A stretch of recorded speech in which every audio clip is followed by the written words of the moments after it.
If you woke up with puffy eyes or generally feeling very heavy around the eye area, grab your Gua Sha tool and do this 2-minute ritual with me to depuff the eye area, boost circulation, and help you glow. So let's do it together.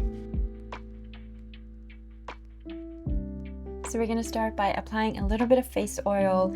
This is Global Face Serum, which is wonderful to use with Gua Sha because it absorbs into the skin, but also helps with that glide. It has tons of antioxidants and minerals. So apply a little bit underneath the eyes here and then above the eyebrow. Take your Gua Sha tool.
So this was 2 minutes of just applying some face oil, doing some quick Gua Sha moves, and then just gently massaging the under eye area as well. So this made a big difference with me in just under 2 minutes.